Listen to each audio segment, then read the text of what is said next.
සුබම සුබ දවසක් ප්‍රාර්ථනා කරනවා IT විස්කෝල YouTube නාලිකාවත් එක්ක එකතු වෙලා ඉන්න හැමෝටම. අදත් අපි ඔයාලට රජයේ රැකියාවක් පිළිබඳ විස්තර ඇතුළත් වීඩියෝ එකක් අරගෙන ආවා. මුලින්ම මතක් කරනවා රජයේ රැකියාව, පෞද්ගලික අංශයේ රැකියාව සහ වෘත්තීය පාඨමාලා පිළිබඳ යාවත්කාලීන නවතම තොරතුරු දැන ගැනීම සඳහා IQ විස්කෝල YouTube නාලිකාව subscribe කරන්න. ඒ වගේම bell icon එකත් click කරන්න. එතකොට අපි මේ වගේ වීඩියෝ එකක් දාපු ගමන් ඔයාලගේ ළඟටම ගෙන්වා ගැනීමේ හැකියාව තියෙනවා. ඒ වගේම ඉදිරියේදී මේ වගේ රජයේ රැකියාව විශාල ප්‍රමාණයකට බඳවා ගැනීමට අදාළව ගැසට් නිවේදන නිකුත් වීමට නියමිතයි. එම ගැසට් නිවේදන නිකුත් වූ සැනින්ම IQ විස්කෝල YouTube නාලිකාවෙන් අපි ඔයාලගේ ළඟටම අරන් එන්න සූදානමින් ඉන්නවා. ඒ නිසා නැවත වතාවක් මතක් කරනවා IQ විස්කෝල YouTube නාලිකාව subscribe කරලා bell icon එක click කරලා තියාගන්න. ඒ වගේම මේ වීඩියෝ එක පුරාවටම අපි වැදගත් කරුණු රාශියක් සාකච්ඡා කරන නිසා වීඩියෝ එක skip නොකර අවසානයේ තෙක් නරඹන්න කියලා මතක් කරන ගමන් අපි යමු වීඩියෝ එකට.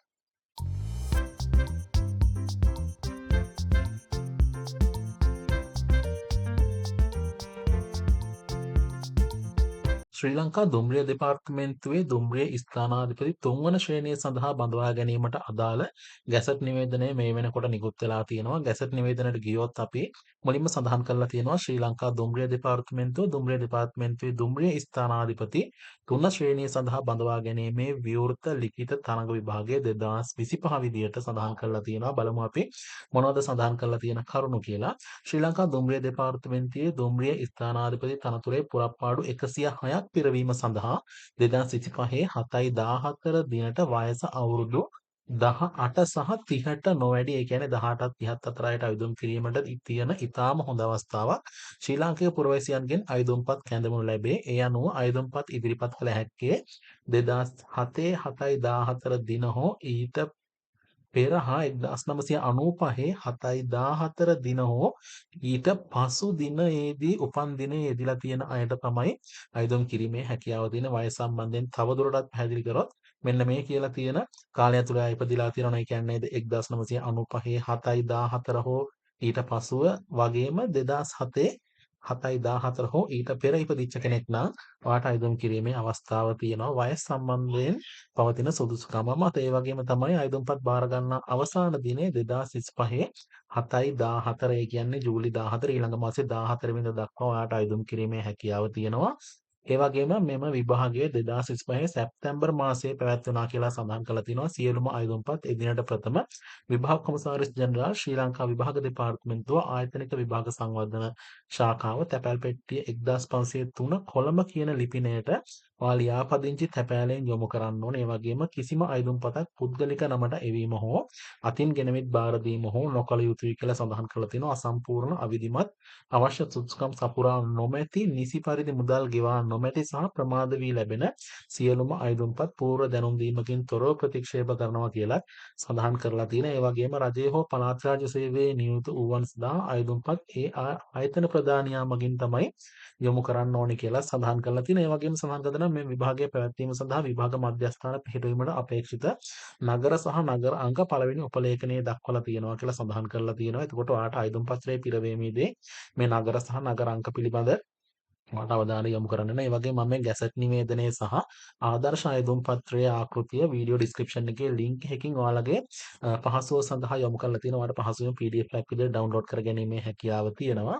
ඒ වගේම තමයි සඳහන් කරලා තියෙනවා ඉල්ලුම් කර නගරය පසුව වෙනස් කිරීමට ඉඩ දෙන්නේ නැහැ කියලා. ඒ වගේම එහෙත් විභාග මධ්‍යස්ථානයක් පිහිටුවීම සඳහා ප්‍රමාණවත් අයදුම් කරුවන් සංඛ්‍යාවක් නොමැති අවස්ථාවක ඔයාට ආසන්නම නගරයක විභාග මධ්‍යස්ථානයකට යොමු වීමේ හැකියාව තියෙනවා. ඒ වගේම යෝජිත නගර සියල්ලෙහිම හෝ වැඩි ගණනක හෝ විභාග මධ්‍යස්ථාන පිහිටුවීම සඳහා ප්‍රමාණවත් අයදුම් කරුවන් සංඛ්‍යාවක් ඉල්ලුම් කොට නොමැත්තේ නම් විභාගයේ කොළඹදී පමණක් පැවැත්වීමට විභාග කොමසාරිස් ජෙනරාල්වරයා විසින් කටයුතු කරනවා කියලා සඳහන් කරලා තියෙනවා. එතකොට පළවෙනි උපලේඛනයට ගියොත් අපිට බලා ගන්න පුළුවන් විභාග මධ්‍යස්ථාන පිහිටවන නගර සහ නගර අංක පිළිබඳව දිවයිනම ආවරණය වන පරිදි නගර වල විභාග මධ්‍යස්ථාන පවත්වනවා.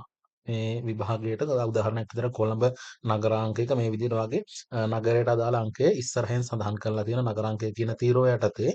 එතකොට කොළඹ ගම්පහ කළුතර මහනුවර මාතලේ නුවරඑළිය ගාල්ල මාතර මේ වගේ දිවයිනම ආවරණය වන පරිදි විභාග මධ්‍යස්ථාන පිහිටවීමට කටයුතු යොදලා තියෙනවා. නමුත් අපි අර කලින් සඳහන් කරපු විදිහට විභාග මධ්‍යස්ථාන වලට අවම විභාග අපේක්ෂකයන් ප්‍රමාණයක්වත් නැත්නම් ඒ මධ්‍යස්ථානවල පවත්වන්නේ ආසන්න මධ්‍යස්ථානයට යොමු කිරීම සිද්ධ වෙනවා. ඒ වගේම සියලුම මධ්‍යස්ථානවල අවම විභාග අපේක්ෂකයන් සංඛ්‍යාවක් සම්පූර්ණ නැත්නම් විභාගය දිවයිනටම බලපවත්නා පරිදි කොළඹදී පමණක් පැවැත්වීමට විභාග කොමසාරිස් ජනරාල්වරයාට බලය තියෙනවා කියලා සඳහන් කරලා තියෙනවා. එහෙම වුණොත් ඔයාගේ විභාගය තියෙන්නේ කොළඹදී.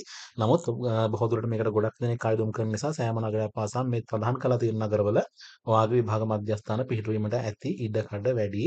අපි බලමු ආයුධම්පත් කැඳවනු ලබන තනතුර විදිහට සඳහන් කරලා තියෙනවා. නැවත වතාවක් දුම්රිය ස්ථානාධිපති 3 ශ්‍රේණිය කියන තනතුරට අදාළව තමයි බඳවා ගැනීම සිද්ධ වෙන්නේ. තනතුරේ රාජකාරී ස්වභාවය සම්බන්ධයෙන් සඳහන් කරලා තියෙනවා. ශ්‍රී ලංකා දුම්රිය දෙපාර්තමේන්තුව යටතේ පවත්නා දුම්රිය ස්ථානන්හි කාර්යයන්ට අදාළව දුම්රිය සාමාන්‍ය අධිකාරියගේ නියෝජිතයා ලෙස කටයුතු කරමින් දුම්රිය සාමාන්‍ය අධිකාරිය විසින් නිශ්චිතව පවරා දෙන ලබන පිරිස් පාලනය, මූල්‍ය හා වාණිජ කටයුතු සම්බන්ධීකරණ කාර්යයන්, මෙහෙයුම් කටයුතු, ප්‍රවේශ පත්‍ර හා ගිණුම් කටයුතු ඇතුළු බහුකාර්ය ස්වරූපයේ කාර්යයන් සහ අධීක්ෂණ කාර්යයන් ඉටු කරන නිලධාර ගණයක් කියලා සඳහන් කරලා තියෙනවා.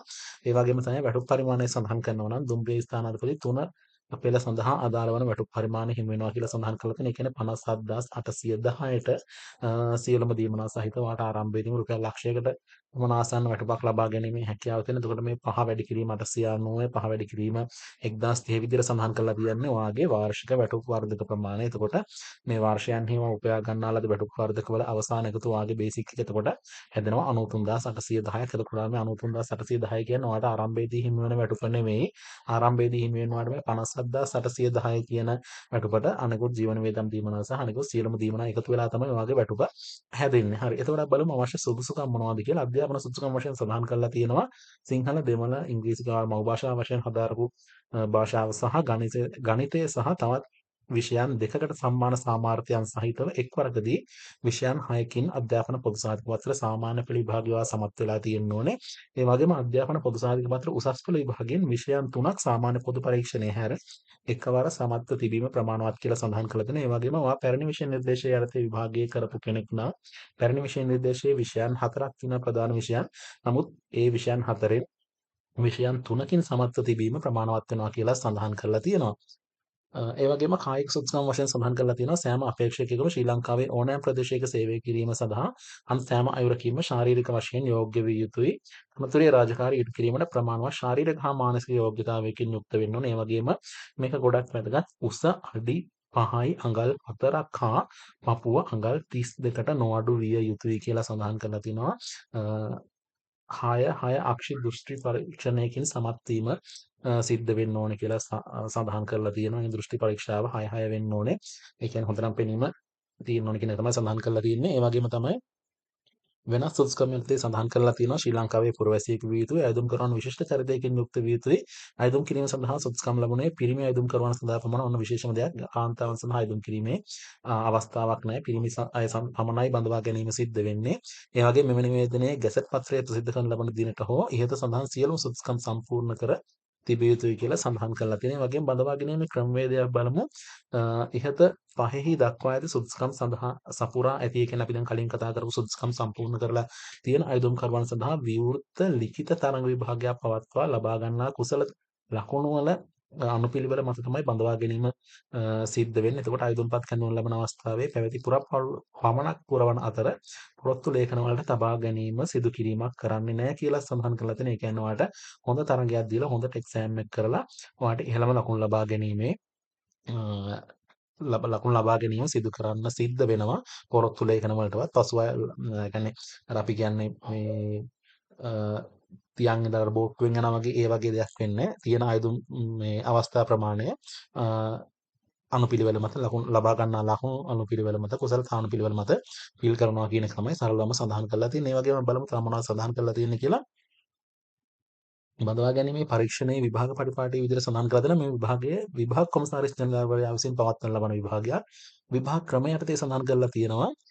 විභාගයේ සිංහල හා දෙමළ කියන මාධ්‍ය දෙකේම පැවැත්වෙන ඒ වගේම සියලුම ප්‍රශ්න වලට පෙනිය යුත්තේ ඉහත පහ යටතේ සුදුසුකම් ලබා ඇති භාෂා මාධ්‍යයෙන් පමණයි කියලා සඳහන් කරලා තියෙනවා. ඒ වගේම ඉල්ලුම් කරන මාධ්‍ය පසුව වෙනස් කිරීමට ඉඩ දෙන්නේ නැහැ කියලා සඳහන් කරලා තියෙනවා. එතකොට ඒක ගැටලුවක් නෑ. ඔයා සිංහල කෙනෙක් නම් ඔයාට හොඳට සිංහල පුළුවන් නම් ඔයා සිංහලෙන් කමත් විභාගෙ ලියන්නේ. ඒ වගේම දෙමළ කෙනෙක් නම් ඔයා ඉල්ලුම් කරද්දී සමහරට ඔයාට ඔයාගේ දෙමළ භාෂාවට වඩා සිංහල භාෂාව පුළුවන් ඇති. එතකොට එහෙම නැත්නම් ඔයාට දෙමළ භාෂාව පුළුවන් වෙන්න පුළුවන්. සිංහල මාධ්‍යයෙන් අධ්‍යාපනය හදාරපු කෙනෙක් වෙන්න පුළුවන්. එතකොට ඔයා හරියටම වාගේ භාෂා මාධ්‍ය හරියටම මෙතනදී සඳහන් කරන්න ඕනේ. මොකද මේ භාෂාවෙම තමයි ඔයාට විභාගය ලියීම සිද්ධ කරන්න වෙන්නේ. ඒ වගේම තමයි විභාගයේ විෂයන් සම්බන්ධයෙන් සඳහන් කරන භාෂා හැකියාව සහ අභියෝගතා පරීක්ෂණය කියන විෂයන් දෙක යටතේ ඔයාට විභාගයට මුහුණ දීමට සිද්ධ වෙනවා. ඒ වගේම බලන්න විෂය නිර්දේශය සඳහන් කරලා තියෙනවා. භාෂා හැකියාවට කාලය පැය එකහමාරක් ලකුණු 100ක් කොටස් දෙකකින් සමන්විත වෙනවා. රචනා හා සාරාංශයක් ලියීම ඇතුළත් වෙනවා. ඒ වගේම භාෂා පිළිබඳ අපේක්ෂා වැටීම හා ව්‍යාකරණ පිළිබඳ පරීක්ෂාවක් සිද්ධ වෙනවා. ඒ වගේම අභියෝගතා පරීක්ෂණය සඳහා කාලය පැය එකක් ලකුණු 100ක් යටතේ ඔයාගේ තර්කානුකූල විචාරණ සහ විග්‍රහ ශක්තිය නිවැරදි සිද්ධි අනුමානයන්ට එළඹීමේ හැකියාව බුද්ධිය පිළිබඳව මැනීමක් තමයි මේ අභියෝගතා පරීක්ෂණය යටතේ සිද්ධ වෙන්නේ. ඊළඟට සඳහන් කරලා තියෙනවා තේරීමේ පටිපාටිය විදියට එක් එක් විෂයකින් ලකුණු 50ට වැඩි, ඒ කියන්නේ 150 බැගින් හෝ ඊට වැඩියෙන් ලබාගත් අයදුම්කරුවන් විභාග සමත් වූවන්සේ සැලකෙන අතර මේ විභාගයෙන් විෂයන් දෙකෙන්ම වැඩිම ලකුණු ලබා සමත් වන අපේක්ෂකයන් සම්මුඛ පරීක්ෂණයට කැඳවා සුදුසුකම් පරීක්ෂා කරන ලබනවා කියලා සඳහන් කරලා තියෙනවා. ඒ වගේම මෙම සම්මුඛ පරීක්ෂණයේදී ලකුණු දීමක් සිද්ධ කරන්නේ සුදුසුකම් පරීක්ෂා කිරීමක් පමණයි සිද්ධ වෙන්නේ. ආයුධම්පත් කැඳවන ලබන අවස්ථාවේ පැවති පුරපාඩු සංඛ්‍යාව අනුව දුම්රිය ස්ථානාවල 3 ශ්‍රේණියට පත් කරනු ලැබීම සිද්ධ වෙනවා. ඒ වගේම තමයි පත් කරනු ලැබීම සඳහා අපේක්ෂකයන් තෝරා ගන්න ලබන්නේ ඉහත 6 යටතේ දක්වා ඇති කරුණු වලට යටත්ව විභාගයේ ඉහළම ලකුණු ලබා ඇති කුසලතා අනුපිළිවෙල මත කියලා සඳහන් කරලා තියෙන එකයි මම වාක්‍ය කිව්වේ.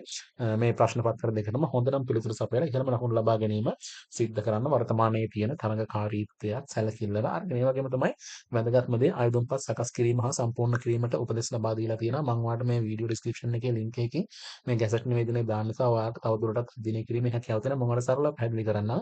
ආයුධම් පත්‍රය A4 කඩදාසි ප්‍රමාණය දෙපැත්තම ප්‍රයෝජනයට ගනිමින් තමයි පිළියෙල කරන්න ඕනේ. ඒ වගේම ආයුධම්පත තම අත්අකුරෙන් සම්පූර්ණ කළ යුතුයි කියලා සඳහන් කරලා තියෙනවා. මෙන්න මේවට වගේ අවධානය යොමු කරන්න. ඒ වගේම පළවෙනි පිටුවේ අංක 1 සිට 5 තෙක් කරුණුද, දෙවෙනි පිටුවේ 1 සිට 6 තෙක් කරුණුද, තුන්වෙනි පිටුවේ 10 සිට 11 තෙක් කරුණුද, හතරවෙනි පිටුවේ අංක 12 සහ 13 අත්සන් සහතික කිරීම සහ දෙපාර්තමේන්තුව ආයතන ප්‍රධානියාගේ සහතිකයේද ඇතුළත් වේ යුතුයි කියලා සඳහන් කරලා තියෙනවා. මෙන්න මේ කියන ශීර්ෂ පිළිවෙලටම ඔයාගේ ආයතන පත්‍රය සකස් කරගන්න ආදර්ශ ආයතන පත්‍රයත් මම ඔයාලට වීඩියෝ ඩිස්ක්‍රිප්ෂන් එකේ link එකකින් දාලා තියෙනවා. එතකොට ඒක බලාගෙන ඔයාලට පුළුවන් පහසුවෙන්ම ඔයාගේ ආදර්ශ ආයතන පත්‍රය සකස් කරගන්න. එතකොට මෙතනදී ඔයාගේ අත්සන් සහතික කර ගැනීම අනිවාර්යයෙන්ම සිද්ධ කරගන්න වෙනවා. ඒ වගේම තමයි ඔයා දැනට රාජ්‍ය සේවයේ හෝ පළාත් රාජ්‍ය සේවයේ ඉන්න කෙනෙක් නම් දෙපාර්තමේන්තුවේ හෝ ආයතන ප්‍රධානියාගේ සහතිකයත් මේකේ 12 13 කියන කොටසට එකතු කිරීමට සිද්ධ වෙනවා. ඒ වගේම ආදර්ශ අයදුම්පතට අනුකූල නොවන අයදුම්පත් සහ අසම්පූර්ණ ලෙස තොරතුරු සඳහන් කර ඇති අයදුම්පත් දැනුම් දීමකින් තොරව ප්‍රතික්ෂේප කරනවා කියලා සඳහන් කරලා තියෙනවා. අයදුම්පතේ ඡායා පිටපතක් ඔයා හැම වෙලාවෙම ළඟ තබා ගන්න. ඒ වගේම ඔයා විභාගය සඳහා ගෙවීමක් කරනවා නම් ඒ ස්ලිප් එකේ පිටපතකුත් ඔයාගේ ළඟ තබා ගැනීම අනිවාර්යයෙන්ම සිද්ධ කරන්න. ඒ වගේම සම්පූර්ණ කරන ලබන අයදුම්පත විභාග නිවේදනයේ සඳහන් ආදර්ශ අයදුම්පතට අනුකූල දයන් පිළිබඳව අයදුම්කරු විසින් විමසා බැලිය යුතුයි. ඒ කියන්නේ මේ කියලා තියෙන විදිහටම හදන්න මේ ශීර්ෂ පෙළ ගැස්වීම මේ ආකාරයෙන්ම සිදු කරන්න. එසේ නොවුනොත් ඔයාගේ අයදුම්පත්‍රය ප්‍රතික්ෂේප වෙනවා කියලා සඳහන් කරලා තියෙනවා. අයදුම්පත පිළියෙල කරගන්නා විට ශීර්ෂයේ සඳහන් විභාගයේ නම සිංහල අයදුම්පත් වල සිංහල වලට අමතරව ඉංග්‍රීසියෙන්ද දෙමළ අයදුම්පත්‍රය දෙමළ වලට අමතරව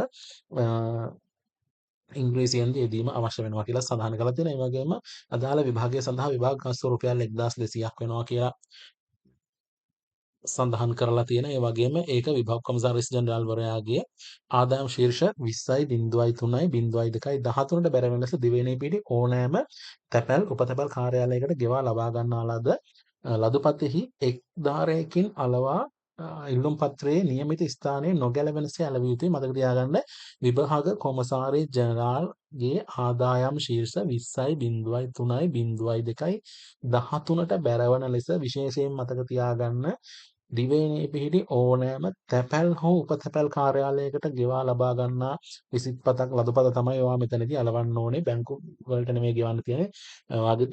ඔයාට ආසන්නයෙන්ම අනිවාර්යයෙන්ම තැපැල් හෝ උපතැපැල් කාර්යාලයක් තියෙනවා. මේ කාර්යාලය හරහා තමයි වගේම විභාග ගාස්තු ගෙවීම සිද්ධ වෙනවා. ඒ වගේම මේ ලදපතේ ඡායා පිටපතක් මම කලින් සඳහන් කරා වගේම ළඟ තබා ගැනීම ප්‍රයෝජනවත් වෙනවා. ඒ වගේම වෙනම ආකාරයකට මුදල් ගෙවීම ආයුධම්පත් ප්‍රතික්ෂේප කිරීමට හේතුවක් කියලා සඳහන් කරලා තිනවා. තවද විභාග ගාස්තු ගෙවා ලබාගත් ලදපතේ ඡායා පිටපතක් මම අර කලින් සඳහන් කරා වගේම ළඟ තබා ගන්න එක ගොඩක් ප්‍රයෝජනවත් වෙනවා. ආයුධම්පත බහාය වන කවරේ වම්පස ඉහළ කෙරවලේ ඔයා අනිවාර්යයෙන්ම සඳහන් කරන්න ඕනේ. ශ්‍රී ලංකා දුම්රිය දෙපාර්තමේන්තුවේ දුම්රිය ස්ථානාධිපති තනතුරේ 3 වන ශ්‍රේණියට බඳවා ගැනීමේ විවෘත තරඟ විවෘත ලිඛිත තරඟ විභාගය 2025 යන්න ඔබ විසින් විභාගයට පෙනී සිටීමට අපේක්ෂිත නගරය සහ නගර අංකයද සඳහන් කරමින් සිද්ධ කරන්න ඕනේ කියලා සඳහන් කරලා තියෙනවා. ඒ වගේම බාහිර ආයුධම්කරුවන්ගේ ආයුධම්පත්වල අත්සන සහතික කිරීම මම අර කලින් සඳහන් කරා වගේ සිද්ධ කරන්න ඕනේ. මෙන්න මේ අයට පුළුවන් රජයේ විද්‍යාලයක විදුහල්පතිවරයෙක්, සාමදාන විනිශ්චයකාරයෙකු, දිවුරුම් කම්සාරිස්වරයෙකු, ප්‍රසිද්ධ නොතාරිස්වරයෙකු, ත්‍රිවිධ හමුදාවේ අධිකාරී බලයලත් නිලධාරියෙකු, පොලිස් සේවයේ ගැසට් කළ තනතුරක් දරන නිලධාරියෙකු, රජයේ මාණ්ඩලික ශ්‍රේණි නිලධාරියෙකු විසින් ඔයගේ අත්සන සහතික කිරීම සිද්ධ කරන්න ඕනේ. ඒ වගේම දැනටමත් රාජ්‍ය සේවයේ නියමිත පුද්ගලයන්ගේ අත්සන තම ආසන්නතම සේවා ප්‍රදානියා විසින් සහතික කර තිබීම සිද්ධ කරන්න ඕනේ. ඒ වගේම මොවුන්ගේ අයදුම්පත් අදාළ ආයතන ප්‍රදානී මගින් එවීම අනිවාර්ය වෙනවා කියලා සඳහන් කරලා තියෙනවා. මේක අදාළ වෙන්නේ ජන රාජ්‍ය සේවයේ ඉන්න කෙනෙක් නම් විතරයි. ඒ වගේම ගැසට් නිවේදනයේ සඳහන් සුදුසුකම් ඇති අය පමණක් විල්ලුම් කර ඇතැයි යන පූර්ව නිගමනය මත අයදුම්පත් බාර ගන්නා අවසාන දිනට හෝ එදිනට පෙර නියමිත විභාග ගාස්තුව ගෙවා ඊට අදාළ ලදුපත් සමග නිවැරදිව සම්පූර්ණ කරන ලද අයදුම්පත් යොමුකට ඇති අයදුම්කරුවන් වෙත විභාග කොමසාරිස් ජෙනරාල් විසින් විභාග ප්‍රවේශ පත්‍ර නිකුත් කරනු ඇත.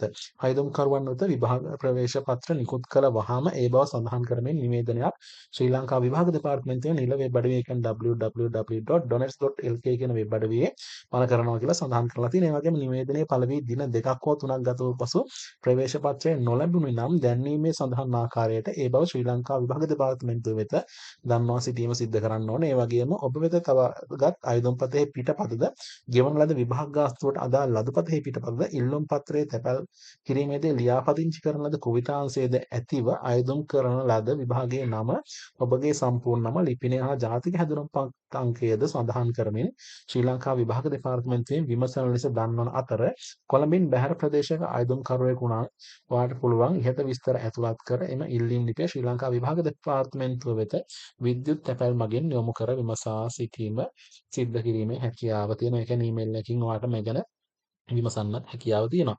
ඒ වගේම තමයි විභාග ප්‍රවේශ පත්‍ර ලද වහාම පරීක්ෂා කර බලා නම සංශෝධන වෙන්න ඕනේ නම් හෝ විභාග දෙපාර්තමේන්තුව අමතා අයදුම් පත්‍ර අනුව අදාළ නම සංශෝධනය කර ගැනීමට පියවර ගන්න කියලා සඳහන් කරලා තියෙනවා. විභාග ශාලාවේදී නාම සංශෝධන සඳහා කරන ලබන ඉල්ලීම් ප්‍රතික්ෂේප කරනවා කියලා සඳහන් කරලා තියෙනවා. ඒ වගේම විභාග අපේක්ෂකයන් විභාගයට පෙර තම ප්‍රවේශ පත්‍රයේ අත්සන සහතික කරවා ගත යුතුයි.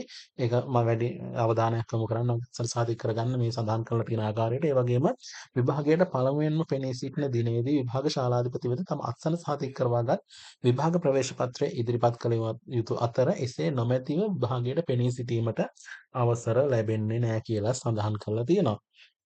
ඒ වගේම තමයි ඊළඟට තියෙනවා විභාග අපේක්ෂකයන් සඳහා ශාලාව තුළදී අනන්‍යතාවය තහවුරු කර ගැනීමට අදාළ ලේඛන ජාතික හැඳුනුම්පත වළංගු විදේශ ගමන් බලපත්‍රයක් ඒ වගේම වළංගු ශ්‍රී ලංකා රියදුරු බලපත්‍රයක් කියන තුන යටතේ ඔයාගේ අනන්‍යතාවය තහවුරු කර ගැනීමේ හැකියාව තියෙනවා. ඒ වගේම ඔයා විදේශ ගමන් බලපත්‍රයක් හෝ රියදුරු බලපත්‍රයක් ඉදිරිපත් කරනවා. ඒක වළංගුද කියලා බලන්න. ඒ කියන්නේ මේක සඳහන් වෙලා තියෙනවා එක්ස්පයර් ඩේට් එකක්. ඒ කියන්නේ කාලෙකුත් මේ දිනයක්. ඒ දිනේ ඇතුළත ඔයා ඉන්නවද? ඔයාගේ දිනේ ඇතුළත ඔයාගේ තියෙනවා නම් විතරක් ඒ දින පහු වෙලා නම් ඔයාගේ වළංගු බලපත්‍රයක් වෙන්නේ මේක. ඒ නිසා ඒ ගැන අවධානය යොමු කරන්න. ඒ වගේම තමයි විභාග අපේක්ෂකයන්ගේ විභාග ප්‍රවේශ පත්‍ර නිකුත් කිරීම ඔහු විභාගයට ඉදිරිපත් වීමට හෝ තනතුරු සඳහා සුදුසුකම් සපුරා ඇති බවට පිළිගැනීමක් විදියට සලකන්නේ නැහැ කියලා සඳහන් කරලා තියෙනවා. ඊට පස්සේ තියෙන විභාගයේ ප්‍රතිඵල නිකුත් කිරීම සම්බන්ධයෙන් කොටසක් මම ඒක සඳහන් කරන්නේ. ඒක ඔයාලට කියවන්න පුළුවන් නැත්නම් තව වීඩියෝ එක දික් වෙනවා. අපි බලමු සේවා කොන්දේසිය යටතේ සඳහන් කරලා තියෙනවා දුම්රිය ස්ථානාවේ තුන්වන ශ්‍රේණියේ තනතුරට බඳවා ගන්න ලබන නිලධාරීන් වසර 3ක පරිවාස කාලයකටත් වෙනවා. දුම්රිය ස්ථානාවේ 3 ශ්‍රේණියට පත් වූ දිනේ සිට වසර 3ක් ඇතුළත පළමු කාර්යක්ෂමතා කඩයින් පරීක්ෂණය සමත් වීම කරන්න ඕනේ. ඒ වගේම පරිවාස කාලය තුළ දුම්රිය ආදර්ශ පාසල් මාස 6ක කාලයක් දුම්රිය ස්ථානාධිපති සේවයට අදාළ න්‍යායාත්මක හා ප්‍රායෝගික පුහුණුවක් ලබා දීම සිද්ධ වෙනවා. ඒ වගේම පුහුණුව අවසානයේ දුම්රිය සාමාන්‍ය අධිකාරිය විසින් පවත්වනු ලබන පරීක්ෂණයකින් සමත් වීම වෙන්න ඕන කියලා සඳහන් කරලා තියෙනවා. ඒ වගේම සේවයේ නියුක්ත කිරීමේ කොන්දේසි විදිහට සඳහන් කරලා තිනවා. මේක ස්ථිර සහ විශ්‍රාම වැටුප් සහිත තනතුරක්. ඒ වගේම කාලයෙන් කාලයට රජය විසින් විශ්‍රාම වැටුප් සම්බන්ධයෙන් ගන්න අ තීරණ වලට යටත් වෙන්න ඕනේ කියලා සඳහන් කරලා තියෙනවා ප්‍රතිපත්තිමය තීරණ වලට. ඒ වගේම WNOP වලට දායක වෙන්න ඕනේ කියලා සඳහන් කරලා තියෙනවා. ඒ කියන්නේ වෙන්න බොහෝ අනද්දර විශ්‍රාම වැටුප් පරමුදලට. ඒ වගේම තමයි රාජ්‍ය පරිපාලන චක්‍රලේඛ 2018 2020 විධිවිධාන අනුව රාජ්‍ය සේවයට බැඳෙන ඔස භාෂා මාධ්‍යට අමතරව අනෙකුත් රාජ්‍ය භාෂා ප්‍රවීණතාවය ලබා ගැනීම ඔයාලා සිද්ධ කරන්න ඕනේ කියලා සඳහන් කරලා තියෙනවා. ඒ වගේම තෝරා ගන්න ලබන අපේක්ෂකයින් ආයතන සංග්‍රහය මුදල් රැකුණාය සහ විවිධ විධිවිධ වල සඳහන් විධිවිධාන වලට යටත්ව රාජ්‍ය සේවා කමිෂන් සභාව විසින් නිකුත් කර ඇති ආයතන කාර්යපටිපාටික රීති සංග්‍රහය විධිවිධාන වලටද යටත්ව සහ ඔයාගේ ආයතනයේ සියලුම විධිවිධානවලට යටත්ව කටයුතු කිරීම සිද්ධ කරන්න ඕන කියලා සඳහන් කරලා තියෙනවා. ඒ වගේම මෙම ගැසට් නිවේදනයේ කිසියම් භාෂා පාඨ අතර ගැටලුවක් තියෙනවා නම් සිංහල නිවේදනය බලපැවැත්වෙනවා කියලාත් සඳහන් කරලා තියෙනවා. හරි මම හිතන්නේ මේකටත් ගොඩක් දෙනෙක්ට අයදුම් කිරීමේ හැකියාව තියෙනවා. අයදුම් කරන්න පුළුවන් හැම කෙනෙක්ම අයදුම් කරන්න. ඒ වගේම තව කෙනෙක්ට වැදගත් වෙයි කියලා හිතනවා ෂෙයා කරන්නත් අමතක කරන්න එපා. හරි එහෙනම් අදට මේ වීඩියෝ එක මෙතනින් අවසන් කරනවා. සියලුම දෙනාට සුබ දවසක්.